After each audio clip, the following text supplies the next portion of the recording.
கர்த்தருடைய பரிசுத்த நாமம் மகிமைப்படுவதாக. இந்த மே மாதத்தினுடைய வாக்குத்தத்தமாக தேவன் நமக்கு கொடுத்த வாக்குத்தத்தத்தை எல்லாரும் எடுத்து வாசிக்கலாம். யாத்திராகமத்தின் புத்தகம் 15வது அதிகாரம், யாத்திராகமம் 15வது அதிகாரம், அதில் 26வது வசனத்தை நாம் வாசிக்கலாம். 26வது வசனம். நீ உன் தேவனாகிய கர்த்தரின் சத்தத்தை கவனமாய் கேட்டு அவர் பார்வைக்கு செம்மையானவைகளை செய்து அவர் கட்டளைகளுக்கு செவி கொடுத்து அவருடைய நியமங்கள் யாவையும் கைக்கொண்டால் நான் எகிப்தியருக்கு வரப்பண்ணின வியாதிகளில் ஒன்றையும் உனக்கு வரப்பண்ணேன். நானே உன் பரிகாரியாக கர்த்தர் என்றார். எல்லா கரண்ட் டைம் சொல்லுவோமா? இன்றைக்கு ஆண்டவர் நம்மோடு பேசுகிற வாக்குத்தத்தம் என்னவென்றால், நானே உன் பரிகாரியாகிய கர்த்தர். இந்த இடத்துல இந்த பரிகாரி என்கின்ற வார்த்தை நமக்கு ரொம்ப முக்கியமானது. பரிகாரம், இன்னைக்கு அநேகர் என்ன செய்வாங்கன்னா பரிகாரம் செய்யறதுக்கு தேடுவாங்க. எதுக்காக அப்படின்னு சொன்னாக்கா, எங்கள் வாழ்க்கையில் நல்லது நடக்கணும், நன்மை நடக்கணும் அப்படின்னு சொல்லி இன்றைக்கி மனுஷன் என்ன பண்ணுறான்னு சொன்னால், அநேக பரிகாரங்களை தேடிக்கொண்டு, பரிகாரிகளை மாம்சிகத்தை தேடிக்கொண்டு ஓடிக்கொண்டிருக்கிறார்கள். ஆனால் நம்முடைய ஆண்டவராக இயேசு கிறிஸ்து சொல்கிறாரு, நானே உன் பரிகாரி என்று. எத்தனை பேர் சந்தோஷம்? ஆமென் சொல்லுங்களேன். இந்த ஏன் ஆண்டவராக இயேசு கிறிஸ்து இந்த இடத்துல நானே உன் பரிகாரி என்று சொல்லுகிறார் என்று சொன்னால், இந்த இடத்துல பார்த்தீங்கன்னாக்கா எபிரேய பதம் ராஃபா, அதாவது யெகோவா ராஃபா. ஆமெனா? யெகோவா ராஃபா. ராஃபா என்று சொன்னால் குணமாக்குகிறவர், சுகமாக்குகிறவர், உனக்கு நான் சுகத்தை கொடுக்கிறேன் என்று சொல்லி ஆண்டவர் இன்னைக்கு வாக்கு பண்ணுகிறார். நம்முடைய சரீரத்தில் ஏற்படுகிற பலவீனங்கள், இந்த பலவீனத்தின் நிமித்தம் எனக்கு அநேகருக்கு மனதுக்குள்ள மரண திகில், மரண பயம், மரண போராட்டம். ஐயோ, நான் மரித்து போயிடுவேனோ, அது எனக்கு என்ன நடக்கும் தெரியலையே அப்படின்னு சொல்லிலாம் நமக்கு அநேக பேருக்கு இன்றைக்கி மனதுக்குள்ள சஞ்சலம். இன்றைக்கி இது கடைசி நாட்களில் பார்த்தீங்கன்னா எந்த நேரத்தில் எப்படிப்பட்ட வியாதி வருதுன்னே தெரிய மாட்டேங்குது. அப்படிப்பட்ட வியாதிகள்லாம் வரும்போது நமக்குள்ள மனசுக்குள்ளே என்ன ஏற்படும் அப்படின்னா, ஒரு மரண திகில் ஒன்று ஏற்படும். எத்தனை மாத்திரைகள், மருத்துவங்கள் என்ன எடுத்தாலும் நமக்கு எந்த ஒரு விடுதலையுமே இல்லாத ஒரு சூழ்நிலையில் நாம் தள்ளப்படுகிற அந்த வேளையில் ஆண்டவர் சொல்கிறாரு, நானே உன் பரிகாரியாகிய கர்த்தர் என்று சொல்லி. ஆமென். எத்தனை சந்தோஷமா இருக்குது. இந்த வார்த்தையை தேவனாகிய இயேசு கிறிஸ்து மாத்திரமே சொல்ல முடியும். ஏனென்றால் அவர்தான் மரணத்தை பரிகரித்தார். இந்த பரிகாரி என்று சொன்னால் என்ன அப்படின்னு சொன்னாக்கா, அழிப்பவர், அல்லது உனக்கு விமோச்சனம் கொடுப்பவர், அல்லது உனக்கு விடுதலையை கொடுப்பவர், உன்னை மீட்கிறவர், உன் மீட்பர், இப்படி அநேக காரியங்களை சொல்லலாம். நல்லா ஒன்று கவனிங்க. மரணம் எதனால் வருகிறது என்று சொன்னால் பாவத்தினாலே. ஒரே மனிதனாகிய ஆதாமாலே பாவமும், பாவத்தினாலே மரணமும் உலகத்திலே பிரவேசித்து விட்டது. மனிதனுக்குள்ள இந்த மரணம் வந்துவிட்டது. இந்த மரணத்தை ஜெயிக்க ஒரு மனுஷனால முடியாது. ஆனால் ஆண்டவராக இயேசு கிறிஸ்து என்ன செய்றாருனாக்கா, பாவத்தை அவர் நிர்மூலமாக்கி மரணத்தை அவர் பரிகரித்து ஜீவனையும் அழியாமையும் இன்றைக்கு தேவன் நமக்கு வாக்கு கொடுக்கிறார். ஆமென் சொல்லுங்க. 2 தீமோத்தேயு நிருபம் 1வது அதிகாரம் 10வது வசனத்தை வாசிக்கலாம். 2 தீமோத்தேயு 1வது அதிகாரம் 10வது வசனம். நம்முடைய இரட்சகராகிய இயேசு கிறிஸ்து பிரசன்னமானதினாலே அந்த கிருபை இப்பொழுது வெளிப்படுத்தப்பட்டது. அவர் மரணத்தை பரிகரித்து, எல்லாம் கரங்களை ஊத்தி ஆமென் சொல்லுங்களேன். அவர் மரணத்தை என்ன பண்றார்? பரிகரித்தார். அவர் மரணத்தை பரிகரித்து ஜீவனையும் அழியாமையும் சுவிசேஷத்தினாலே வெளியரங்கமாக்கினார். இன்றைக்கு நமக்கு ஜீவனையும் அழியாமையும் கொடுக்கிறார். ஆமென் சொல்லுங்களேன். இன்னைக்கு ஆண்டவராக இயேசு கிறிஸ்து நமக்கு ஜீவனையும் அழியாமையும் கொடுக்கிறார். அப்படியானால் இந்த சத்தியத்தின்படி அவர்தான் என்னுடைய மரணத்தை பரிகரித்தவர். பாவத்தின் சம்பளம் மரணம். எல்லா மனுஷனும் பாவம் செய்து தேவ மகிமையற்றவர்களாக நாம் இருக்கிறோம். அப்படிப்பட்ட இந்த சூழ்நிலையில தான் ஆண்டவராக இயேசு கிறிஸ்து நம்மை கைப்பிடித்து, என் மகனே, என் மகளே, இந்த மரண போருக்கு உன்னால நீங்க முடியாது இல்லையா? பிரசங்கியின் புத்தகம் 8ஆம் அதிகாரம் 8ஆம் வசனம் வாசிங்க பார்க்கலாம். பிரசங்கி 8:8 வாசிங்க பார்க்கலாம். ஆவியை விடாதிருக்கிறதுக்கு ஆவியின் மேல் ஒரு மனுஷனுக்கு அதிகாரம் இல்லை. மரண நாளின் மேலும் அவனுக்கு அதிகாரம் இல்லை. எல்லாரும் கவனிங்க. ஆமென் சொல்லுங்க. என்ன, இதுதான் மனிதனுடைய தலையெழுத்து. முதல்ல எப்பவுமே நெகட்டிவான காரியங்கள் நமக்குள்ள என்ன இருக்குது அப்படின்றத நம்ம பார்த்தா மட்டும்தான் நமக்கு தேவன் கொடுக்கிற நன்மையான காரியங்கள் எவ்வளவு பெரிய மகிமையானது என்பதை நம்ம புரிந்து கொள்ள முடியும். ஆவியை விடாது இருக்கிறதுக்கு ஒரு மனுஷனுக்கு அதிகாரம் கிடையாது. எந்த மனுஷனும் சாகிறதுக்கு ஆசைப்பட மாட்டாங்க. அப்போ சாவை ஜெயிக்கிறது எப்படி? அப்போ ஆண்டவர் சொல்றாரு, உனக்குள்ள பாவம் இருக்கிறது, இந்த பாவத்தினால் தான் உனக்கு மரணம் வந்திருக்கிறது. இப்போ நான் என்ன செய்ய போறேன் அப்படின்னா, உன் மரணத்தை நான் பரிகரித்து விட்டு உனக்கு ஜீவனையும் அழியாமை நான் தருகிறேன். ஆமென் சொல்லுங்க. எந்த மனுஷனாலும் மரணத்தை ஜெயிக்க முடியாது. ஆவியை விடாதிருக்கிறதுக்கு எந்த மனுஷனுக்கும் அதிகாரம் இல்லை. அந்த போருக்கு நீங்களாக முடியாது. அது ஒரு யுத்தம். மரணம் நம்மை மேற்கொள்ள வரும்போது மரணம் தான் ஜெயிக்கும், நம்ம ஜெயிக்க முடியாது. ஆனால் இன்னைக்கு ஆண்டவர் சொல்றாரு, உனக்குள்ள இருக்கிற ஆண்டவராக இயேசு கிறிஸ்து சொல்லுகிறாரு, உன் மரணத்தை நான் பரிகரித்து விட்டேன். அல்லேலூயா. உனக்கு மரணத்தின் மேல் அதிகாரம் கொடுத்திருக்கிறேன். ஆமேனா. இப்போ நீ சொல்லலாம், மரணமே உன் கூர் எங்கே, பாதாளமே உன் ஜெயம் எங்கே என்று சொல்லி. ஆமேன். முன்னொரு காலத்தில் மரணம் என்னை பயமுறுத்தினது, வியாதி என்னை பயமுறுத்தினது, போராட்டங்கள் என்னை பயமுறுத்தினது. ஆனால் இன்னைக்கு இயேசு கிறிஸ்துவின் நாமத்தில் நான் மரணத்துக்கே மரண அடி கொடுப்பேன். ஆமென் சொல்லுங்களேன். மரணத்துக்கே மரண அடி கொடுக்கும்படி தான் கர்த்தர் நம்முடைய கரத்தை பிடித்திருக்கிறார். ஆமென். நல்லா புரிந்து கொள்ள வேண்டும். அப்போ ஆண்டவராக இயேசு கிறிஸ்து சொல்றாரு, நீ ஒன்றையும் பயப்படாத, நான் தான் உன் பரிகாரி. உன் மரணத்தை நான் பரிகரித்து விட்டேன், மரணத்தை அழித்து விட்டேன். காரணம் என்ன சொன்னால், பிள்ளைகள் மாம்சத்தையும் இரத்தத்தையும் உடையவர்களாக இருக்க அவரும் மாம்சத்தையும் இரத்தத்தையும் உடையவர் ஆனார். மரணத்துக்கு அதிகாரியாகிய பிசாசானவனை மரணத்தினாலே அழிக்கும்படிக்கு அவர் அப்படியானார். ஆமென். அப்போ மரணத்தினாலே பிசாசுவின் ராஜ்யத்தை அவர் அழித்து விட்டார். நான் உன் பரிகாரி, உனக்கு ஜீவனையும் அழியாமை நான் கொடுத்து விட்டேன், நான் உனக்கு தீர்காயுசை கொடுத்திருக்கிறேன் என்று கர்த்தர் சொல்லுகிறார். ஆமெனா. இப்போ நம்முடைய சரீரத்தில் வியாதிகள் ஏற்படுகிறது. வியாதி ஏற்படுகிறது. இந்த வியாதி என்ன செய்யும் அப்படின்னா, நமக்கு நேராக எங்கே கொண்டு போயிடும்னா மரணத்துக்கு கொண்டு போயிடும். திடீர்னு வியாதி வருது. எப்படிப்பட்ட வியாதின்னு கண்டுபிடிக்கிறதுக்குள்ள எத்தனையோ ஆயிரங்கள் லட்சங்கள் இன்றைக்கி உலகத்தில் செத்து கொண்டு. இப்போ கொரோனா வந்துச்சு, கொரோனாவுக்கு மருந்து கண்டுபிடிச்சி அதை ட்ரையெல்லாம் பார்த்து அது நடைமுறைக்கு வரலாங்காட்டி எத்தனையோ லட்சங்கள் செத்து போனதாக கணக்கு கொடுத்தார்கள். என்ன பண்ணுறது, மனிதனால் மரணத்தை ஜெயிக்க முடியாது. ஆனால் உன்னையும் என்னையும் உண்டாக்கி உனக்காகவும் எனக்காகவும் சிலுவையில் பலியாகி மரணத்தை பரிகரித்தவர் இன்னைக்கு ஜீவனையும் அழியாமையும் நமக்கு கொடுக்கிறார். ஆமென் சொல்லுங்களேன். அப்போ உன் பரிகாரிய கர்த்தர் நான் என்று சொல்றாரு. இது எல்லாத்துக்கும் மேலாக ஒரு ரகசியத்தை நாம் புரிந்து கொள்ள வேண்டும். ஏன் மனிதனுக்கு பலவீனம் ஏற்படுகிறது, ஏன் மனிதனுக்கு சரீரத்தில் வியாதி உண்டாகிறது தெரியுமா யாருக்காச்சும்? மனுஷனுக்கு சரீரத்தில் பலவீனம் வருவதற்கு காரணம் என்ன? நம்முடைய ஆண்டவராகிய தேவன் மனிதனை சாக வேண்டும் என்பதற்காக, மனிதனை குறித்து அவரால் எதிர்மறையாக சிந்திக்கவே முடியாது. சாக வேண்டும் என்பதற்காக தேவன் மனிதனை உருவாக்கவில்லை. மனிதனை ஒரு வினாடி கூட அவர் வெறுத்து தீமையோடு அவரால் பார்க்கவே முடியாது. ஏனென்றால் அவர் பரிபூரணர், அவருடைய பிள்ளைகளாகத்தான் நம்மை படைத்திருக்கிறார். ஆமென். எந்த ஒரு அப்பாவாவது தம் பிள்ளைகளை எதிர்மறையாக பார்ப்பாரா? ஆனால் மனுஷனுக்கு கொடுக்கப்பட்ட சுயாதீன சித்தத்தை தவறாக பயன்படுத்தி பிசாசுக்கு அடிமையாக போயிட்டு இன்னைக்கு மரணத்தை சுமந்து திரிகிறான். மரணம் அவனை சாகடித்து கொண்டிருக்கிறது. ஆனால் ஆண்டவராக இயேசு கிறிஸ்து இன்னைக்கு நமக்கு ஜெயத்தை கொடுக்கிறார். நான் மறுபடியும் சொல்கிறேன், இப்போ நாம் என்ன பண்ண போகிறோம்னா, இந்த மரணத்தை, நம்ம சரீரத்தில் இருக்கக்கூடிய இந்த மரணத்தை ஜெயங்கொண்டு தேவனாகிய கர்த்தருக்கு முன்பதாக முகமுகமாக போய் நிற்கணும். அப்படியானால் தேவன் நம்மை அழைத்ததை எதற்காகனாக்கா, மரணத்தை ஜெயிப்பதற்காகத்தான். ஆமேனா. மரணத்தை ஜெயிப்பதற்காகத்தான் தேவன் நம்மை அழைத்திருக்கிறார். அப்போ நம்முடைய சரீரத்தில் மரணம் இல்லாமல் ஜெயங்கொள்ள வேண்டுமேயானால் இந்த மரணத்துக்கான சீக்கிரட்டை கண்டுபிடிக்கணும், ரகசியத்தை கண்டுபிடிக்கணும். மரணம், மனுஷனுக்குள்ள வியாதி ஏன் வருகிறது? நீங்கள் டாக்டர் கிட்ட போய் கேட்டு பாருங்கள். இன்றைக்கி நிறைய கூகுள் இன்ஜின்லாம் இருக்குது, சர்ச் இன்ஜின்லாம் இருக்குது. நீங்கள் போய்ட்டு அதில் இன்ஜினில் சர்ச் பண்ணி பாருங்கள். மனிதனுக்கு சரீரத்தில் பலவீனங்கள், வியாதிகள் வருவதற்கு காரணம் என்னவென்றால், மனதில் வியாதி இருக்கும், மனதில் வலி இருக்கும், மனம் உடைக்கப்படும்.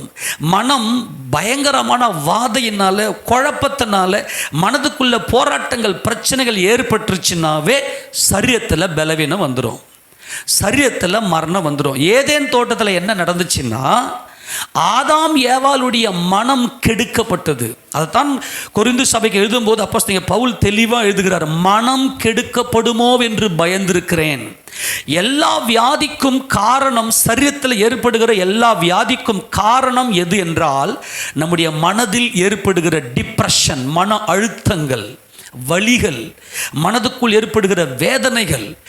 ஏன் அங்க அப்படி நடந்துச்சு அப்படின்னா, நம்முடைய மனம்தான் கர்த்தராகிய இயேசு கிறிஸ்து உட்கார்ந்திருக்கிற சிங்காசனம். தேவாதி தேவன் உட்காருகிற சிங்காசனம் எது என்றால் நம்முடைய மனது. வானங்களும் வானாதி வானங்களும் உம்மை கொள்ளாதே, நான் கட்டுகிற இந்த ஆலயம் எம்மாத்திரம் என்று சாலமோன் ஜெபித்தார். அந்த ஆலயம் எது என்று சொன்னால் நம்முடைய சரீரம். இந்த மனதில் கர்த்தராகிய தேவன் வந்து உட்கார வேண்டும், அவருக்கு நம்ம இடம் கொடுக்க வேண்டும். ஆனால் சத்துருவோ, பிசாசு என்ன செஞ்சுட்டான் ஏதேன் தோட்டத்தில்னா, நம்முடைய மனதை அங்கேயே கெடுத்து வலிகளினாலும் வேதனைகளினாலும் போராட்டங்களினாலும் நம்மை நிர்பந்தித்து விட்டான். காரணம் என்னன்னு சொன்னா, என்னால் முடியும் அப்படின்னு சொல்லி சுய பலனை, சுய வல்லமையை சார்ந்து கொள்ளும்படி பிசாசு நமக்குள்ள விஷத்தை ஊத்திட்டான். அவன் தான் உலகத்துக்கு மரணத்துக்கு அதிகாரி. அதனால் இன்னைக்கு நம்ம என்ன பண்ணுறோம்னாக்கா, நம்மை படைத்த அப்பாவை சார்ந்து கொள்ளாமல் நம்மையே நம்ம சார்ந்து கொள்றதுனால, நாமளே நம்ம டிசைட் பண்ணுறதுனால, நம்முடைய வல்லமையும் நம்முடைய பலத்தையும் நம்பி நம்ம ஒரு காரியத்தை செய்ய போகிறோம். அப்படி செய்ய போகும்போது நம்மளால் முடியல, அந்த காரியத்தில் சக்ஸஸ் வரல, வெற்றி வரல. அப்படி வெற்றி வரலன்னு சொன்னதும் நம்முடைய சிங்காசனம் உடைக்கிறோம். நாம் அந்த சிங்காசனத்தில் உட்காந்துக்கின்னு, என்னால் இந்த காரியம் முடியலையே, என்னால் இந்த பிரச்சனையை தீர்க்க முடியலையே, என்னால் இந்த சம்பவத்தை செய்து முடிக்க முடியவில்லையேன்னு சொல்லி நம்முடைய மனசுக்குள்ள வாதைகள், அந்த வாதி நம்முடைய மனசுக்குள்ள குழப்பங்கள், நம்முடைய மனசுக்குள்ள போராட்டங்கள் இருக்குதே, அதுக்கு பேர் தான் மரணம். அதுதான் முதலாவது மரணம். ஆனால் இந்த மனசுக்குள்ள ஏற்படுகிற இந்த வாதைகளின் நிமித்தமாகத்தான், குழப்பங்கள் நிமித்தமாக சரீரத்தில் பலவீனம் ஏற்படுகிறது. இப்போ ஆண்டவராக இயேசு கிறிஸ்து முதல்ல நம்முடைய ஆத்துமாவை இந்த மாம்சத்திலிருந்து மீட்கிறதுக்காகத்தான் அவர் தம்முடைய ஜீவனையே கொடுத்தார். ஆமேனா? நம்முடைய மனம் மறுரூபம் ஆகிவிட்டால், நம்முடைய மனம் சந்தோஷத்தால் பூரிக்குமே ஆனால், நம்முடைய மனம் சந்தோஷத்தினால் கம்பீரிக்குமே ஆனால், சரீரத்தில் இருக்கக்கூடிய மரணம் ஓடி போயிடும். ஆமேனா? இந்த சரீரத்தில் இருக்கக்கூடிய மரணத்தை ஜெயித்து நாம் ஜெயங்கொண்ட தேவனுடைய சபைகளாக தேவாதி தேவனுக்கு முன்பதாக ஜெயகம்பீரத்தோடு நிற்போம். எத்தனை சொல்றது புரியுது? இன்னைக்கு நல்லா கவனிங்க, இன்னைக்கு உலகத்தில் இருக்கிற எல்லா மனுஷனுமே மனநோயாளிகள். இதை நம்ம பல முறை பார்த்துட்டோம். காரணம், இந்த மனநோயாளியாக இந்த மனநோவை கொடுத்தவன் யார் என்றால் மரணத்துக்கு அதிகாரிக பிசாசு. அப்படி என்ன நோவை கொடுத்துட்டான்? என் தேவனால எல்லாம் கூடும், எங்கள் அப்பாவால் தான் எல்லாம் கூடும் அவரையே சார்ந்திருக்கும்படி தேவன் நம்மை படைத்தார். ஆனால் பிசாசு என்ன பண்ணிட்டா, உன்னால எல்லாம் முடியும்னு சொல்லிட்டு என்னுடைய சிந்தைக்குள்ள, என்னுடைய மைண்டில் என்ன கொண்டு போய் வச்சுட்டான். அப்போ என்னால் ஒரு காரியத்தை செய்வதற்காக முயற்சி பண்ணும்போது என்னால் முடியலன்னு சொல்லும்போது மனசுக்குள்ள குழப்பம், தோல்வியை ஏற்றுக்கொள்ள முடியல, நிந்தைகள், அவமானங்கள். ஐயோ, எப்படிப்பட்ட ஒரு பயங்கரமான சின்ன சின்ன விஷயத்துக்கும் நம்முடைய மனசு உடைகிறது, சுயம் உள்ள போயிருச்சு. அப்போ மனசு உடைக்க உடைக்க உடைக்க எந்த அளவுக்கு நம்முடைய மனசு உடைகிறதோ அந்த அளவுக்கு மரணம் நமக்கு சீக்கிரமாக வந்துடும். தெரியுமா? அதனால தான் ஆண்டவராக இயேசு கிறிஸ்து பூமிக்கு வந்து சுவிசேஷம் சொல்லும்போது, மனம் திரும்புங்கள், பரலோக ராஜ்யம் சமீபமாக இருக்குது என்று சொன்னது. மனம், நம்முடைய மனம் ரொம்ப முக்கியம். ஆக மரணம் என்று சொன்னால் என்ன தெரியுமா? மனக்குழப்பத்தோடு இருக்கிற ஒவ்வொருத்தனும் மரணம். ஆக அதைத்தான் இது முதலாவது மரணம். இது ஏதேன் தோட்டத்தில் நிகழ்ந்தது முதலாவது மரணம். மனக்குழப்பம் ஏற்பட்டுச்சே, இந்த மனக்குழப்பத்தினால்தான் சரீரத்தில் பலவீனம் வருகிறது. ஆனால் தேவன் இந்த உலகத்தில் நம்மை படைத்த நோக்கம் என்னவென்று சொன்னால், நாம் மறுரூபம் அடைந்து தேவனுக்கு முன்பதாக தேவனுடைய சாயலில் நாம் நிற்க வேண்டும். தேவன் ஆவியாக இருக்கிறார், அவருடைய பிள்ளைகளாகிய நாம் ஆவியின் ரூபத்தை பெற்றுக்கொண்டு அங்கே நிற்க வேண்டும். இப்போ ஆண்டவராக இயேசு கிறிஸ்து, இப்போ நான் தெளிவாக சொல்ல போகிறேன், ஒவ்வொரு மனுஷனுமே மனநோயாளிகள். இயேசு கிறிஸ்துவினால் மாத்திரமே அவன் மன சந்தோஷம் உடையவனாக நிற்க முடியும். ஆமென் சொல்லாமா? கர்த்தராகிய இயேசு கிறிஸ்துவினுடைய நாமத்தில், அவர் ரத்தத்தினால மாத்திரம்தான் நமக்கு விடுதலை, சந்தோஷம், சமாதானம், பூரிப்பு, மனமகிழ்ச்சி, உள்ளத்தில் ஆறுதல். இயேசு கிறிஸ்து இல்லாமல் ஒரு மனுஷனுக்கும் ஆறுதல் கிடையாது. எடுத்து வாசிக்க பார்க்கலாம். ஓசியா தீர்க்கதரிசியின் புத்தகத்தில் 13வது அதிகாரம் 14வது வசனம் வாசிக்கலாம். ஓசியா தீர்க்கதரிசியின் புத்தகம் 13:14. அவர்களை நான் பாதாளத்தின் வல்லமைக்கு நீங்களாக்கி மீட்பேன். ஏன் பாதாளத்துக்கு போறது எதுங்க? ஆத்துமா. நல்லா கவனிங்க, பாதாளத்துக்கு போறது எது? ஆத்மா தான் பாதாளத்துக்கு. அக்னி கடலுக்கு தான் சரீரமும் ஆத்மாவும் எல்லாம் போகும். நல்லா மைண்டில் வச்சுக்க. நெகட்டிவாக பேசலை, நமக்குள்ள என்ன இருக்குது என்பதை பேசுகிறேன். இது நெகட்டிவ் அல்ல. நாம் யார் என்பதை பார்க்கிறோம். ஒவ்வொரு மனுஷனும் மரணம், ஏனென்றால் அவனுக்குள்ள வாதைகள் இருக்கிறது. தொடர்ந்து வாசிக்க பார்க்கலாம். அவர்களை மரணத்துக்கு நீங்களாக்கி விடுவிப்பேன். மரணமே உன் வாதைகள் எங்கே? ஆக மரணம் என்னதுங்க? வாதை. வாதைன்னா என்னது? நோய். எது? மனநோய். ஒவ்வொரு மனிதனும் மனநோயாளியாக சுத்தி கொண்டிருக்கிறான். மனதில் ஏகப்பட்ட குழப்பங்கள், பிரச்சனைகள். இது நிமித்தமாக தான் இன்னைக்கு தீராத வியாதிகள். இப்போ கண்டினியூ டேப்லெட் இருப்பாங்க பார்த்தீங்களா? கண்டினியூ டேப்லெட் இருக்கிறதுக்கு காரணம் என்னன்னா, ஆழ்மனதில் ஏகப்பட்ட டிப்ரெஷன் உள்ள இருக்கும், அந்த வாதைகள் உள்ள இருக்கும். இப்ப ஆண்டவர் சொல்ற, மரணமே உன் வாதைகள் எங்கே? பாதாளமே உன் சங்காரம் எங்கே? ஆமென் சொல்லுங்களேன். மனம் மாறுதல் என் கண்களுக்கு மறைவானதா இருக்கும் என்று தேவன் சொல்லுகிறார். ஆமென். நான் மனம் மாற மாட்டேன். மனிதனுக்குள்ள மரணம் வந்து விட்டது. இந்த மனிதனுக்குள்ள வந்த மரணத்தை நான் அப்படியே விட்டுற மாட்டேன். உன் வாதைகளை, உன் மனதை நான் மறுரூபப்படுத்துவேன். ஆமென் சொல்லுங்களேன். என்னுடைய பரிசுத்த ஆவியானவரை உன்னுடைய மனதுக்குள்ளாக கொடுத்து, உன் இருதயத்துக்குள்ளாக கொடுத்து, உன்னை நான் மறுரூபப்படுத்தி, உன்னை சந்தோஷத்தினாலும் கலிப்பினாலும் உன்னை கலிகுறச் செய்வேன் என்று கர்த்தராகிய தேவன் சொல்லுகிறார். ஆமென். எத்தனை சந்தோஷமா இருக்கு. எல்லா மனக்குழப்பங்களும், எல்லா மனவலிகளும் தேவனாகிய கர்த்தர் இன்றைக்கு நிர்மூலமாக்கி நம்முடைய சரீரத்தை சுகத்தை கொடுக்க அவர் வல்லமை உடையவர். ஹல்லேலூயா. ஆமென் சொல்லுவோமே. சரி, நானே உன் பரிகாரியாக கர்த்தர் என்று இப்போ இங்கே ஆண்டவர் சொன்னாரு. அதனுடைய பேக்ரவுண்ட் என்ன தெரியுமா? எந்த சூழ்நிலையிலிருந்து ஆண்டவர் இங்கே சொன்னார் அப்படின்னு சொன்னா, யாருக்கு அவர் பரிகாரியாக இருப்பார்? நம்முடைய ஆண்டவராக இயேசு கிறிஸ்து யாருக்கு அவர் பரிகாரியாக இருப்பார்? கர்த்தராகிய தேவன் சொன்னார், என்னை தேடுங்கள்னு சொல்றாரு. என்னை தேடுகையில் கண்டுபிடிப்பீர்கள் சொன்னார். இஸ்ரவேல் ஜனங்கள் எகிப்தில் அடிமைப்பட்டு கிடந்தார்கள். அடிமைப்பட்டு கிடந்த இஸ்ரவேல் ஜனங்களை 10 விதமான வாதைகளினாலே அவர்களை வாதித்து, கடைசியான வாதித்தான் தலைச்சன் சங்காரம். ஒருத்தனும் ஆளுகை பண்ண முடியாது. ஏதோ வாழலாம், மிருகத்தை போல வாழ்ந்துட்டு போயிடலாம். ஆளுகை பண்ண முடியாது. ஆளுகை பண்ண முடியாது. நித்திய ஆளுகை செய்ய முடியாது. அந்த 10வது வாதைத்தான் மரணம். ஆளுகை செய்ய முடியாது. மறுபடியும் சொல்றேன், நாம் ஆளுகை செய்வதற்காக படைக்கப்பட்டவர்கள். 10வது வாதையில அந்த பார்வோனை கர்த்தர் அழித்து, நான் ராஜான்னு சொல்லி கொண்டிருந்த அந்த உலகமாகிய அந்த பிசாசை அழித்து, செங்கடலை பிளந்து, அங்கே செங்கடலை பிளந்து இஸ்ரவேல் ஜனங்கள் வந்தது என்பது அர்த்தம் என்னவென்றால் ஞானஸ்நானம். நான் சுருக்கமாக வரேன். எகிப்து என்பது உலகம். உலகத்தில் நாம் இருந்தோம். அங்கிருந்து பார்வோனின் ஆதிக்கத்திலிருந்து விடுதலையானோம். செங்கடலை பிளந்து 1 கொரிந்தியர் 10ஆம் அதிகாரத்தில் பார்த்தீங்கன்னா, அந்த செங்கடலை பிளந்தது என்பது மோசேக்குள்ளாக ஞானஸ்தானம் பண்ணப்பட்டோம். ஞானஸ்தானம் பெற்று வெளியேறாங்க. வெளியேறின உடனே நல்லா கவனிக்கணும், வெளியேறாங்க இஸ்ரவேல் ஜனங்கள். இப்போ 3 நாளாய் தண்ணீர் இல்லாமல் வனாந்தரத்தில் வந்து கொண்டிருக்கிறார்கள். 3 நாள் கழித்து அவர்களுக்கு தண்ணீர் கிடைக்கிறது. அந்த தண்ணீரும் குடிக்க போறாங்க. பார்த்தா குடிச்சா கசப்பா இருக்கிறது.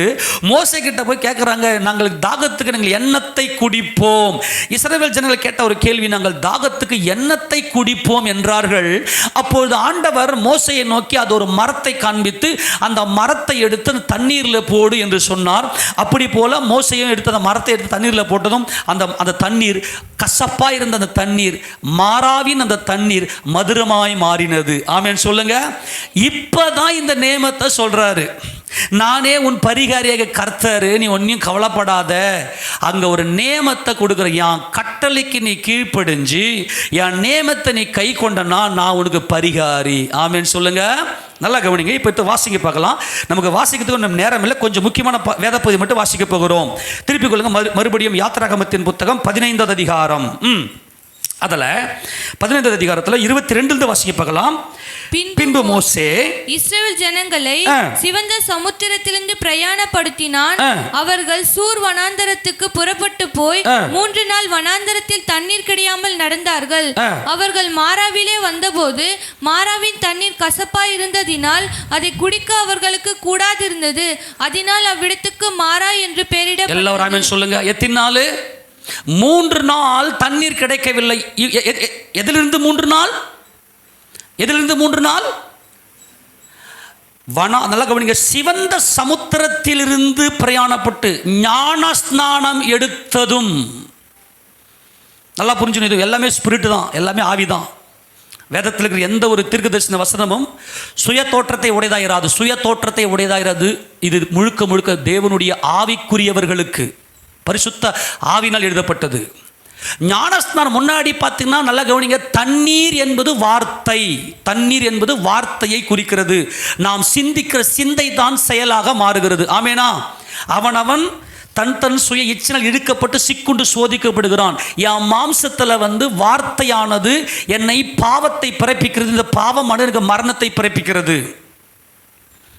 தண்ணீர் என்பது எதை குறிக்கிறது என்றால் வார்த்தை, செயலை குறிக்கிறது. செயல், நாம் செய்கிற செயல். சிந்தை தான் செயலாகும். நல்லா கவனித்துக் கொள்ளணும். முன்னாடி எகிப்தில் அடிமைப்பட்டு போய் கிடந்தேன். ஞானஸ்தானம் எடுத்துட்ட பிற்பாடு 3 என்பது உயிர்த்தெழுந்த இயேசு கிறிஸ்து. என் இயேசு கிறிஸ்து ஜீவிக்கிறார். ஞானஸ்நானம் எடுத்த அடுத்த வினாடியே நாம் பார்க்க வேண்டியது உயிரோடு இருக்கிற கர்த்தராகிய இயேசு கிறிஸ்து. என் மீட்பர் உயிரோடு இருக்கிறார். 3 நாள் தண்ணீர் கிடைக்கவில்லை. 3 நாள் எனக்கு சிந்தையில் இந்த மாம்ச சிந்தையை நான் குடிக்கவில்லை. ஆமென். புரியுதா இல்லையா? என் சிந்தையை, இதுதான் முக்கியம். இந்த வார்த்தை இருக்கிற மாம்ச சிந்தை, நான் என் ஆத்துமா தேவ சித்தத்தை செய்வதற்காக படைக்கப்பட்டவேன். மாம்ச சிந்தை தான் பிசாசு. 3 நாள் தண்ணீர் உயிர்த்தெழுந்த இயேசு கிறிஸ்து 3வது நாள் கழிச்சு மாறா என்கின்ற இடத்துக்கு தண்ணீர் இருந்துச்சு. ஆனால் தண்ணீர் கசப்பா இருக்கிறது. கசப்பு என்பது சாபம், மரணம். ஆண்டவரே, இப்ப நான் தண்ணீர் இப்ப கிடைத்து விட்டது. இந்த இந்த இந்த மாம்சம் என்னை வழிநடத்த பார்க்கிறது. நான் இதை குடிக்க மாட்டேன். என்னத்தை குடிப்போம்? இது எங்களுக்கு மரணத்தை அல்லவா கொடுக்கிறது. ஆமென். என் பாடி லாங்குவேஜ் ரொம்ப முக்கியம். வார்த்தை, தண்ணீர் என்பது வார்த்தை குறிக்கிறது. வார்த்தை தான் சிந்திக்கிறோம், சிந்தை தான் செயலாகிறது. எங்கள் செயல், எங்கள் வழிகள் எங்களுக்கு மரணத்தை கொடுக்கிறது. ஆண்டவரே, மரணத்தின் கசப்பு, மரணம் என்பது சாபம். இந்த சாபம் தேவனை விட்டு நம்மை பிரித்து விடும். அமலேக்கு ராஜாவாகிய ஆகாகை சங்காரம் பண்ணும்படியாக ஆண்டவர் சவுலிடத்தில் சொன்னார். ஆனால் சவுலோ இந்த ஆகாகை சங்காரம் பண்ணவில்லை. சாமுவேல் போயிட்டு கூப்பிட்டு இந்த ஆகாகன்னு சொல்லும்போது அவன் நேரா மரணத்தின் கசப்பு அற்று போனது. அவன் சொல்றான், மரணத்தின் கசப்பு அற்று போனது. வார்த்தையாகிய கசப்பு என்று 64 சங்கீதம் 4வது வசனம். வார்த்தையாகிய கசப்பு, கசப்பான வார்த்தை. அந்த வார்த்தை தான் கசப்பு. மாறாவின் தண்ணீர், மாறாவின் தண்ணீர் என்பது மாம்ச சிந்தை. மாம்ச சிந்தை மரணம், ஆவியின் சிந்தையோ ஜீவனும் சமாதானமாம். இஸ்ரவேல் ஜனங்கள் அருமையா கேட்டாங்க, எண்ணத்தை குடிப்போம், நாங்கள் செங்கடலை கலந்து வெந்து விட்டோமே, எங்களை என் தேவன் நடத்தட்டும். இந்த மாம்ச சிந்தையில நான் நடப்பேனே ஆனால் எனக்கு மரணத்தை கொடுக்குமே, என் சரீரம் அழிந்து விடுமே. ஆமென், ஆமென் சொல்லுங்க. என் சிந்தையில் மாம்சம் தானே ஊறுகிறது. இப்போ நாங்கள் என்னத்தை செய்வோம்? எண்ணத்தை குடிப்போம். அவங்க கேட்டாங்க, இன்னைக்கு எத்தனை பேர் நம்ம கேட்க போகிறோம்? இன்னைக்கு எண்ணத்தை குடிப்போம். ஆண்டவரே, நாங்கள் எந்த வார்த்தையின்படி நாங்கள் வாழ்வோம்? வார்த்தையே ஜீவன், வார்த்தையே வல்லமை, வார்த்தையே சகலமும், வார்த்தையே ஜீவனானவர், வார்த்தையே கிறிஸ்து இயேசு, வார்த்தையில் சகலமும், வார்த்தைக்குள் எல்லாமே. அந்த வார்த்தை தான் சர்வ வல்லமையும் தாங்கிக் கொண்டிருக்கிறது. சர்வத்தையும் தம்முடைய வல்லமையுள்ள வசனத்தினால் தாங்கிக் கொண்டிருக்கிற அந்த கிறிஸ்துவே என்னுடைய ஜீவன். எண்ணத்தை குடிப்போம். இது கசப்பு. என் மாம்ச சிந்தை மரணம், ஆவியின் சிந்தையோ ஜீவனும் சமாதானமும். இப்போ நாங்கள் என்ன பண்ண? ஒன்னே பண்ண வேணாம்.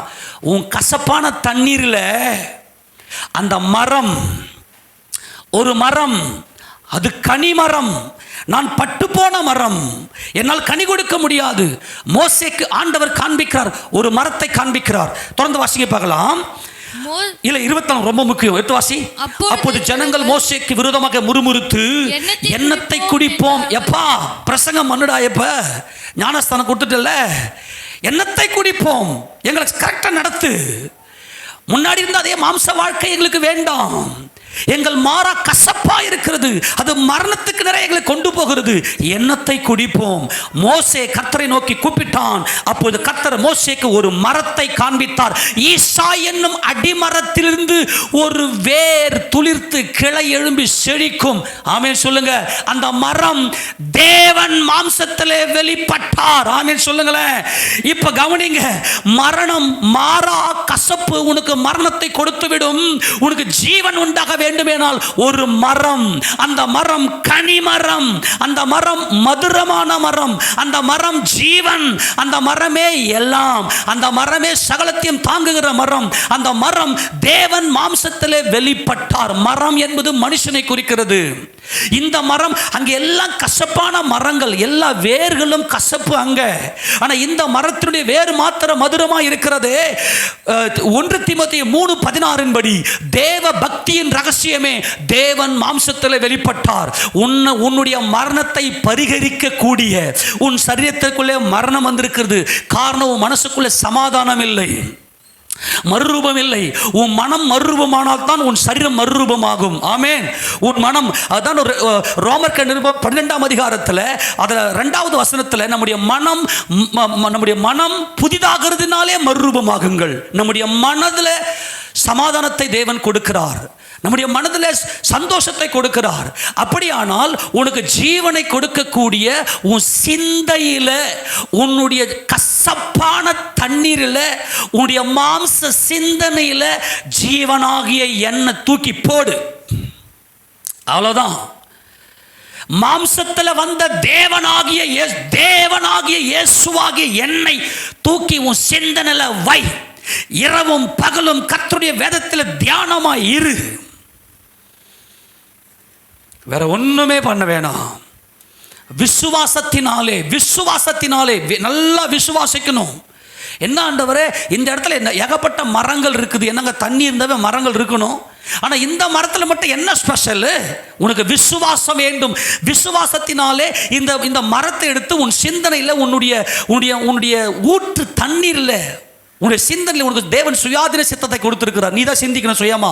அதில் என்னையே நோக்கிப்பார். மாம்சத்தில் வெளிப்பட்ட கனிமரமாகிய நான் மாத்திரமே உன் வாழ்க்கைக்கு ஜீவனை உண்டாக்க முடியும். ஆமென் சொல்லுங்க பார்க்கலாம். அவரோடு கூட ஜீவனை பெற்று ஆளுகை செய்ய முடியும். இப்ப ஆண்டவர் இங்க சொல்றாரு, தொடர்ந்து வாசிக்க பார்க்கலாம். தொடர்ந்து வாசிக்க. மரத்தை காண்பித்தார், அதை அவன் தண்ணீரிலே போட்டவுடனே அது மதுரமான தண்ணீர் ஆயிற்று. கரங்களை தட்டி அவருக்கு மகிமை செலுத்தலாமா? அந்த மரம் என் ஆண்டவராகிய இயேசு கிறிஸ்து. ஹல்லேலூயா. அது கனிமரம். அந்த மரத்தை எடுத்து கசப்பான மாம்ச சிந்தை மரணம், ஆவியின் சிந்தையோ ஜீவனும் சமாதானமாம். ஆவியின் சிந்தையோட இயேசு கிறிஸ்து தேவன் மாம்சத்தில் வெளிப்பட்டார். தேவாதி தேவன் மாம்சத்தில் வந்து என் மரணத்தை ஜெயித்தார். அவர் மேலே விழுந்த ஒவ்வொரு அடிக்கும் நானே காரணம் என்று சொல்லி அவர் பட்ட ஒவ்வொரு பாடுகளையும் தியானிச்சு உன் மனம் புதிதாயிடும். தேவனுடைய நன்மையும் அவருடைய பரிபூர்ணமான சித்தமும் தேவனுடைய பிரியமும் இன்னது என்று பகுத்தறிய அந்த வசனம் வாசி. ரோமர் 12:2 வாசி. ரொம்ப முக்கியமான வசனம். நம்முடைய மனம் மறுரூபம் ஆனால் தான் நம்முடைய சரீரம் மறுரூபம் ஆகும். ஆமெனா. மனதை காத்துக்கொள்ளுங்கள். வாசி. நீங்கள் இந்த பிரபஞ்சத்திற்கு ஒத்த வேஷம் தெரியாமல் தேவனுடைய நன்மையும் பிரியமும் பரிபூர்ணமான சித்தம், பரிபூர்ணமான அதுதான் மதுரம். என்னுடைய சித்தம், மாம்ச சித்தம் கசப்பு. என் சிந்தையில தேவனுடைய பரிபூர்ணமான சித்தம் இன்னது என்று பகுத்து அறி தியானி. உட்கார்ந்து வசந்த தியானி. அப்படி தியானம் பண்ணனா உன் மனம் புதிதாகிறதுனாலே மறுரூபமாகுங்கள். இந்த மனம் மறுரூபம் ஆயிருச்சுன்னா அவருடைய வருகையில் நான் ஜீவனை பெற்று அவரோடு கூட ஆளுகை செய்வேன். ஒரே ஒரு காரியம் ஆண்டவர் சொல்றாரு. இப்போ இந்த இடத்துல என்ன பிரமாணத்தை கொடுக்குறாரு? தபார், இப்போ நீ வந்துட்டு இருக்கு இல்லையா, என்னை ஆராதிப்பதற்காக சீனாய் வனாந்தரத்துக்கு கொண்டு போக போறேன். இன்னும் சீனாய் வனாந்தரத்துக்கு நீ வரல. ஆனால் இப்போ முன்னாடியே ஒரு காரியத்தை சொல்றேன். பெந்தகோஸ்து நாள் கரெக்டாக எகிப்தை விட்டு புறப்பட்ட 50வது நாளில் தான் கரெக்டா ஆண்டவர் சீனாய் மலையில வந்து இறங்கி அவர்களுக்கு 10 கற்பனைகளை கொடுத்தார், கட்டளைகளை நியமங்களை கொடுத்தார். அதுக்கு முன்பதாக ஆண்டவர் சொல்றார், நான் தான் அந்த வார்த்தை, என் வார்த்தையை கடைபிடிச்சு என்னுடைய நிபந்தனைக்கு உட்பட்டு நீ வந்தனாக்கா எகிப்தியருக்கு உண்டான ஒரு வாதையும் உன்னை தொட முடியாது. ஆமேன். நீ மரணத்தை ஜெயிக்கலாம். ஆமேன் சொல்லுங்களேன். மரணத்தை ஜெயிக்கிற சந்ததி நாம் எல்லாரும். ஆமேனா, ஆமேனா. எனக்குள்ள மரணம் இருக்கிறது, எனக்கு ஜீவன் உண்டாக வேண்டும் என்பதற்காக நான் புசிக்கிறேன். மறுபடியும் சொல்றேன், எனக்குள்ள மரணம் இருக்கிறது. மரணம் இருக்கிற நான் கொஞ்ச நாள் வாழ வேண்டும் என்பதற்காக ஜீவனாகிய போஜனத்தை நான் புசிக்கிறேன். ஆனால் இயேசு கிறிஸ்து மாத்திரமே ஜீவன், அவருக்குள்ள மரணம் இல்லை. ஆனால் எனக்காக அவர் மரணத்தை சாப்பிட்டார். கையை தட்டுவோமா? அவர் மரணத்தை ஜெயமாக விழுங்கினார். ஆமென். அவர் மரணத்தை ஜெயமாக விழுங்குவார். தேவனாகிய கர்த்தர் எல்லா முகங்களிலிருந்து கண்ணீரை துடைத்து தமது ஜனத்தின் நிந்தையை பூமியில் இராதபடிக்கு முற்றிலும் நீக்கி விடுவார். நிந்தை, உம்மை நிந்திக்கிற நிந்தைகள் என்மேல் விழுந்தது. அதுதான் இந்த பரிகாரி. பரிகாரி என்பது என்ன? நான் செய்த பாவம், என்னுடைய அக்கிரமங்கள், என்னுடைய பாவ வாழ்க்கையை நான் செய்துவிட்டேன். நான் போய் மறுபடியும் காலத்துக்கு உள்ளே போய் இல்லை இந்த பாவத்தை செயல் அழிக்க முடியுமா? மனிதனை காலம் சாப்பிட்டு கொண்டிருக்கிறது. பாவம் அவனை அரித்து கொண்டிருக்கிறது.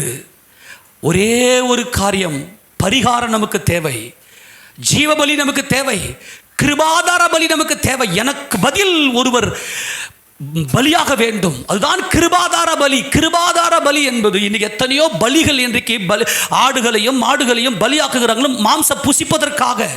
என்னை மீட்கிறதுக்காக ஒரு பலியாவாரே, அதுக்கு பேர் தான் கிருபாதார பலி. அந்த கிருபாதார பலி தான் இந்த பரிகாரி. என் பரிகாரி என் இயேசு கிறிஸ்து. அவரோடு கூட நான் சிலுவையில் மரித்து விட்டேன். ஆமென் சொல்லுங்களேன். இந்த மகிமைக்குள்ள பிரவேசிக்க வேண்டுமே ஆனால் தொடர்ந்து வாசிக்க பார்க்கலாம். யாத்திராகமம் 15வது அதிகாரத்தில் இப்ப ஆண்டவர் இப்ப நியமத்தை கொடு அவர் சோதித்து வாசிக்க தொடர்ந்து. நீ உன் தேவனாகிய கர்த்தரின் சத்தத்தை கவனமாய் கேட்டு. கவனம் இல்லமா, அந்த வசனம் மதுரமாக தண்ணீர் ஆயிற்று. அதிலிருந்து வாசி. அவர் அங்கே அவர்களுக்கு ஒரு நியமத்தையும் ஒரு நியாயத்தையும் கட்டளையிட்டு அங்கே அவர்களை சோதித்து நீ உன் தேவனாகிய கர்த்தரின் சத்தத்தை கவனமாய் கேட்டு அவர் பார்வைக்கு செம்மையானவைகளை செம்மையானவைகளை செய்து அவர் கட்டளைகளை செவி கொடுத்து அவருடைய நியமங்கள் யாவையும் கை கொண்டால் அவள்தான் வசனம். மாறா மதுரமாகணும்னா இந்த வசனம் நான் தான். இந்த வார்த்தை தான் மாம்சமாகி கிருபையினாலும் சத்தியத்தில் நிறைந்தவரை நமக்குள்ளே வாசம் பண்ணுவார். அவருடைய பரிபூரணத்தினாலே நாம் எல்லாரும் கிருபையின் மேல் கிருபை பெற்றோம். அவருடைய பரிபூரணம் என்பது அவருடைய சிலுவை மரணம்.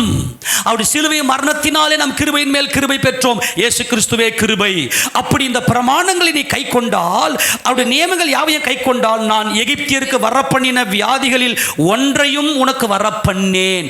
எகிப்தியருக்கு என்ன வியாதியை கொடுத்தார்? கடைசியில தலைச்சன்கள் தான் எகிப்திய ராஜாக்கள், அவர்கள் தான் பார்வோன்கள், அவர்கள் தான் ஆளுகை செய்யணும். அவர்கள் ஆளுகை செய்யாதபடிக்கு அடித்து போட்டார். ஆமேனா? ஆனால் நான் அவரோடு ஆளுகை செய்வேன். எத்தனை பேர் சொல்ல முடியும்? எகிப்திற்கு உண்டான ஒரு வியாதி என்று சொல்லுவது தலைச்சன்கள் சங்கரித்தார். தலைச்சன்கள் என்பது ஆளுகை செய்கிறவர்கள். நாம் எல்லாரும் ஆளுகை செய்வதற்காக படைக்கப்பட்டவர்கள். ஆனால் மரணம் இன்னைக்கு பயமுறுத்தி கொண்டிருக்கிறது. ஆனால் இன்றைக்கு ஆண்டவர் சொல்லுகிறார், எகிப்தியருக்கு உண்டான ஒரு வியாதி, மரணம் உன்னை அணுகாது. ஆமென். நீ மரணத்தை காணாமல், மரணமே உன் கூரெங்கே, பாதாளமே உன் ஜெயமெங்கே என்று சொல்லத்தக்கதாய் அழிவுள்ளதாக இது அழியாமையும் சாவுக்கேதுவது சாவாமையும் தரித்துக் கொள்ள வேண்டும். ஆமென். அழிவுள்ளதாக இது அழியாமையும் சாவுக்கேதுவது சாவாமையும் தரித்துக் கொள்ளும் போது மரணம் ஜெயமாக விழுங்கப்பட்டது என்ற வார்த்தை நிறைவேறும். ஆமெனா? நாம மறுரூபம் அடைஞ்சாதான் இயேசு கிறிஸ்து ஜெயத்தினுடைய பூரணமே அங்கே நிற்கும். ஆமெனா? ஆமெனா? அதற்காகத்தான் தேவன் நம்மை அழைத்திருக்கிறார். ஒரே மனுஷனால பாவம் வந்துச்சு, அந்த பாவத்தில் மரணம் வந்துச்சு. ஒரே மனுஷனால நீதி வந்துச்சு, அந்த நீதினால ஜீவனை அடைந்து அவரோடு ஆளுகை செய்வோம். ரோமர்க்கர் நிருபம் 5வது அதிகாரம். ரோமர்க்கர் நிருபம் 5வது அதிகாரம். எல்லாரும் இந்த வாக்குத்தத்தை பிடித்துக் கொள்ளுவோம். ரோமர்க்கர் நிருபம் 5வது அதிகாரம் 17வது வசனத்தை வாசிக்கலாம். அல்லாமலும் ஒருவனுடைய மீறுதலினாலே அந்த ஒருவன் மூலமாய் மரணம் ஆண்டு கொண்டிருக்க கிருபையின் பரிபூரணத்தையும் நீதியாக ஈவின் பரிபூரணத்தையும் பெறுகிறவர்கள் இயேசு கிறிஸ்து என்னும் ஒருவராலே ஜீவனை அடைந்து ஆளுவார்கள் என்பது அதிக நிச்சயம். கையை தட்டி கர்த்தராகிய இயேசு கிறிஸ்து நாமத்தில் நான் ஆளுகை செய்வேன், ஜீவனை அடைந்து ஆளுகை செய்வேன். அவர் என் பரிகாரி. கிறிஸ்து இயேசுவோடு சில செத்தால் தான் அவருடைய நியமங்களையும் அவருடைய நியாயங்களையும் கை கொள்ள முடியும். ஆமென் சொல்லுவோமா? அப்போ நம்ம இப்போ என்ன செய்யணும்னா, என்னுடைய மனம் சந்தோஷத்தினாலே விசுவாசத்தினாலே நீதிமான் பிழைப்பான், விசுவாசத்தினாலே நீதிமான் பிழைப்பான். இந்த விசுவாசத்தில் வச்சு இந்த சரீரத்தில் ஏற்படக்கூடிய எந்த ஒரு காரியத்தை குறித்தும் நடுங்க பயப்படவே கூடாது. நான் மறுபடியும் சொல்லுகிறேன், இந்த மரணத்தை ஜெயிப்பதற்காகத்தான் ஆபிரகாம் என்கின்ற ஒரு மனிதனை தேவன் தெரிந்து கொண்டார். மரணத்தை ஜெயிக்கிறதுக்கு ஆபிரகாமுக்கு பிள்ளை கிடையாது. ஆண்டவர் சொன்னார், ஆபிரகாமே உன் சந்ததி வானத்து நட்சத்திரங்களை போலாக்க வான்னு கூப்பிட்டாரு. இந்த ஆபிரகாமுக்குள்ளே மரணம் இருந்தது. ஆனால் என் பரிகாரியாக என் இயேசு கிறிஸ்து, ஆபிரகாம் தேவனை விசுவாசித்தான், அதை அவர் அவனுக்கு நீதியாக எண்ணினார். என்ன விசுவாசித்தார் ஆபிரகாமே? அவர் என் பரிகாரி. ஆமெனா? அவருடைய மரணம் நிகழ வேண்டும், அந்த மரம் என்னுடைய வாழ்க்கையில வர வேண்டும், அந்த மரம் இன்றைக்கு எனக்காக சிலுவையில் பலியாக வேண்டும் என்கின்ற விசுவாசத்தை ஆபிரகாம் உடையவராக இருந்தார். மறுபடியும் சொல்றேன், கடைசியா சொல்லி முடிக்க போறேன். நீ மரணத்தை ஜெயிக்கணும்னா உன் மனம் புதிதாக வேண்டும், உனக்குள்ள ஜீவன் வர வேண்டும். இந்த சரீரத்துக்குள்ள மரணம் இருக்கிறது. இது இச்சையின் சரீரம், இது பாவ சரீரம். இந்த அறிவை நீ ஒன்னும் துதிச்சேன்னா உனக்கு மரணம் வரும். ஆனால் மரித்து அடக்கம் பண்ணப்பட்டு உயிர்த்தெழுந்த அந்த மகிமையின் மரம், அந்த கனி மரத்தை எடுத்து உன் சிந்தையில வைப்பாயானால் உனக்கு ஜீவன் உண்டாகும். தேவன் நமக்கிட்ட அழைத்திருக்கிற நோக்கமே விசுவாசம். தன் விசுவாசத்தில் நீதிமான் பிழைப்பான். நல்லா கவனித்துக் கொள்ளணும். இப்ப நான் என்ன பண்ணணும் தெரியுமா? என் மனம் மறுவும் ஆயிடுச்சுன்னா எனக்குள்ள ஜீவன் வந்து விட்டது, என் பரிகாரி எனக்குள்ள இருக்கிறார்னு சொன்னா இந்த சரீரத்தை ஜெயிச்சிடலாம். இந்த சரீரத்தை ஜெயிக்கிறதும் ஜெயிக்காம இருக்கிறதும் நம்ம கையில் தான் இருக்குது. நீ மறுவும் ஆகிறதும் ஆகாதும் உங்க கையிலே ஐசாபா கொடுத்துட்டாரு. நீ இப்ப என்ன செய்யணும்னா, உன் மனம் மறுவும் ஆக வேண்டும், உன் மனம் புதிதாக வேண்டும்.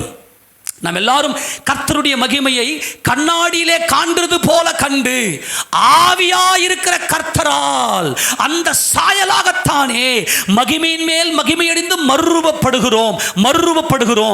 2 கொரிந்தியர் 3ஆம் அதிகாரம் கடைசி வசனம் தெளிவாக மறுரூபப்படுகிறோம்.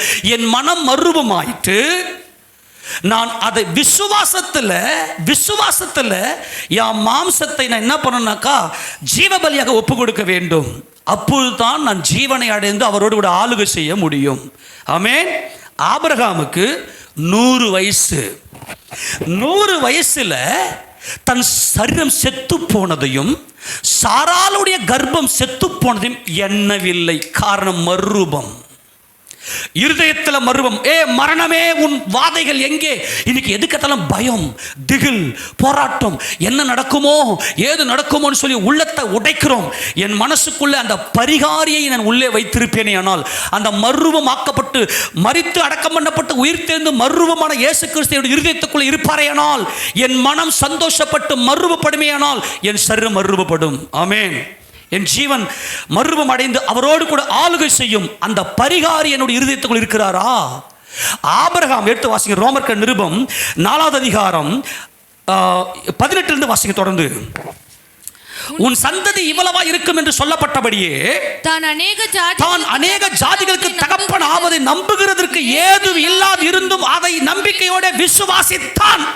காரணம் ஆபிரகாமுக்கு அவரே பரிகாரி. சான்ஸே இல்லை உன் சந்ததி இவ்வளவா இருக்குன்னு சொல்லி. ஏறக்குறைய கானான் தேசத்துக்கு ஆபிரகாம் வந்தபோது 75 வயசு ஆரானிலிருந்து புறப்பட்ட போது. ஆனால் ஆரானுக்கு முன்பதாகவே ஊர் என்கிற கல்தேயர் பட்டணத்திலே ஆபிரகாம் இருந்தார். எந்த வயசுல அழைச்சாரோ தெரியல. ஆனால் அங்கே வந்து ஆரான் மட்டும் வந்தபோது அவர் அங்கே தங்கிவிட்டார்கள். காரணம் அங்கே தேராக இருந்தார். தேராக என்று சொல்ல டிலே, தாமதம்.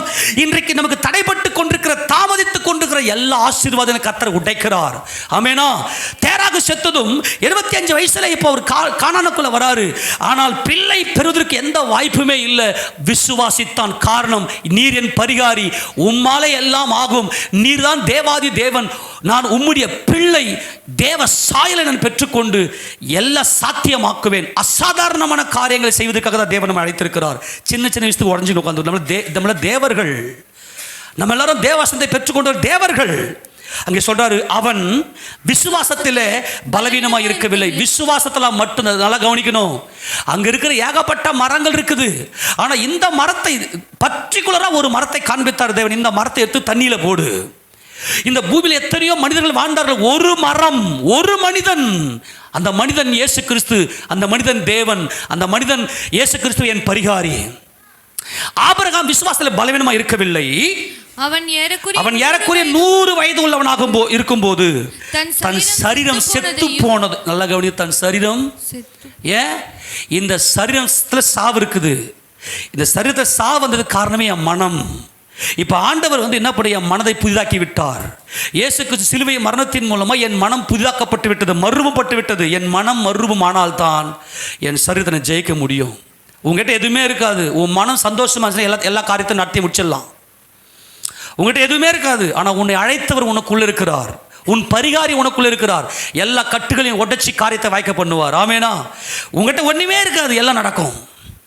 இந்த அசாதாரணமான காரியங்களை செய்வதற்காக தான் தேவன் நம்மை அழைத்திருக்கிறார். அதுதான் பரிகாரி. பரிகாரி எனக்குள்ள இருந்தார்னா மரணத்தை பார்க்கக்கூடாது. எல்லாமே எனக்கு துக்கத்தை கொடுக்குது தானே, எல்லாமே எனக்கு துயரத்தை கொடுக்குது தானே. அந்த துயரத்தை பார்க்காத. ஆபிரகாம் அந்த பரிகாரியத்தை சிந்தையில் வைத்திருந்தார். மறுரூபமான ஒரு மனம், தன் சரீரம் செத்து போனதையும் சாராளுடைய கர்ப்பம் செத்து போனதையும் எண்ணாதிருந்தான். ஆமென். இந்த எண்ணாதிருந்தான் மரணத்தை மறந்துட்டாரு. மரணத்துக்கு மரண அடி கொடுத்தார். ஆமென். ஆபிரகாம். இன்னைக்கு நாம மரணத்துக்கு மரண அடி கொடுப்பதற்காக தான் தேவன் நம்ம அழைத்திருக்கிறார். ஆமென் சொல்லுங்களேன். இன்னைக்கு இன்னும் ஹாஸ்பிட்டலுக்கு போயிட்டு டேப்லெட் போட்டுக்கின்னு, ஐயோ டேப்லெட் போடணும்னா இந்த வியாதி வந்துடும், கை கால் நடுங்கும். ஏன்? இன்னமும் நம்முடைய ஆத்துமாவை இந்த மாம்சம் அடிமைப்படுத்தி இன்னும் எகிப்தில் தான் இருக்கிறோம். ஆனால் இன்னைக்கு ஆண்டவனுக்கு விடுதலை கொடுப்பாராக. ஆமென் சொல்லுவோமா? இன்றைக்கு நம்முடைய பரிகாரி நமக்குள்ளே வந்திருக்கிறார். ஆமென் சொல்லுங்களேன். பரிகாரி நமக்குள்ளே வந்து விட்டார். நானே உன் பரிகாரி சொல்லிவிட்டார். ஆபிரகாம் சாவை மறந்து விட்டார். ஆபிரகாம் சாவை சாகடித்து விட்டார். நாம் எல்லாரும் ஆபிரகாமின் பிள்ளைகள். இயேசு கிறிஸ்துவை விசுவாசிக்கிற நாம் எல்லாரும் ஆபிரகாமின் பிள்ளைகள் என்று கலாத்திய நிருபத்தில் எழுதப்பட்டிருக்கிறது. அப்படியானால் இயேசு கிறிஸ்துவை விசுவாசிக்கிற நாம் ஆபிரகாமுடைய சந்ததியார். அந்த வசனம் வாசித்து முடிக்க போகிறோம். கடைசியை திருப்பிக் கொள்ளுங்க. கலாத்தியர் நிருபம் 3ஆம் அதிகாரம் 29ஆம் வசனம்.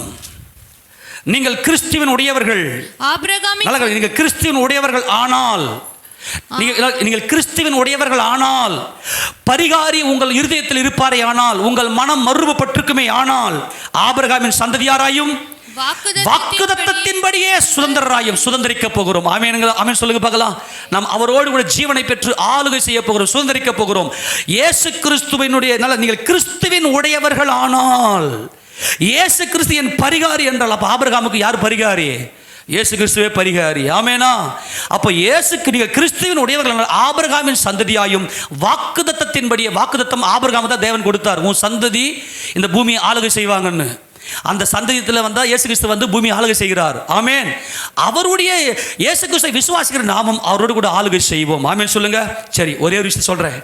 இவ்வளோ நாளாக வசந்த கேட்குறேனே, நான் சர்ச்சுக்குள்ளே வரனே, ஆனால் என்னால் இன்னும் இந்த பரிபூர்ணத்தை அடைய முடியலையே, பரிகாரியாக இயேசு கிறிஸ்துவை தரித்து கொள்ள முடியலன்னு கலங்க வேண்டாம். நம்மை அழைத்தவர் உண்மை உள்ளவர்.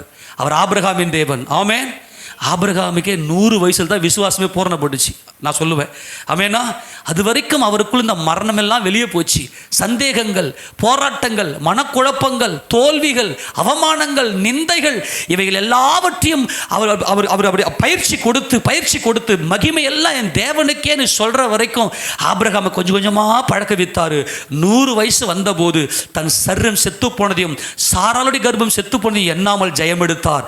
காரணம், அவருக்குள்ளே பரிகாரி இருக்கிறார். ஆமெனா? அதே போல உன்னையும் என்னையும் அழைத்தவர். சோர்ந்து போயிடாத, ஆபிரகாமின் தேவனேன்னு கூப்பிடுங்க. ஆமெனா? ஒரு நாள் வரும் ஆண்டவரே, அன்னைக்கு நான் ஜெயம் எடுப்பேன் ஆண்டவரே. அது இந்த நாள், அந்த நாள் இந்த நாள் தான். ஆமெனா? அந்த நாள் இந்த நாள் தான். இன்னைக்கு ஆண்டவர் நம்ம கூட பேசுறாருனாக்கா, இனிமே நமக்கு முன்னாடி இருக்கிற எல்லா மரணத்தையும் எட்டி உதைப்போம். ஆமெனா? மரணத்துக்கு மரண அடி கொடுக்க போகிறோம். ஆமென் சொல்லுங்களேன். ஆபிரகாம் மரணத்துக்கு மரண அடி கொடுத்தார். ஜீவன் உண்டானது. ஈசாக்கு அங்கே வெளிப்பட்டார். ஆமெனா? ஜீவன் உண்டானது. ஆமென் சொல்லுங்களேன். இன்னைக்கும் நமக்கு முன்னாடி இருக்கிற பிரச்சனைய, போராட்டத்தை பார்த்து அது மரணம், அதை கண்டு பயப்படாதே. உனக்குள்ள ஒரு பரிகாரி இருக்கிறார். அவரை கூப்பிடு, அவரை தியானி, அவரை போல மாறு. உன் வழியை கர்த்தருக்கு ஒப்புவி, அவரே காரியத்தை வாய்க்க பண்ணுவார். ஆமெனா? நம்முடைய பரிகாரி நமக்கு இருக்கிறார், நமக்கு ஜீவனை உண்டாக்குகிறார். என்றென்றைக்கும் ஜீவனை பெற்றுக்கொண்டு நித்திய ஆளுகை செய்வோமாக. ஆமென் சொல்லுவோமா? எல்லாரும் முழங்கால் படிடலாம். எல்லாரும் முழங்கால் படிட்டு, அன்பின் ஆண்டவரே,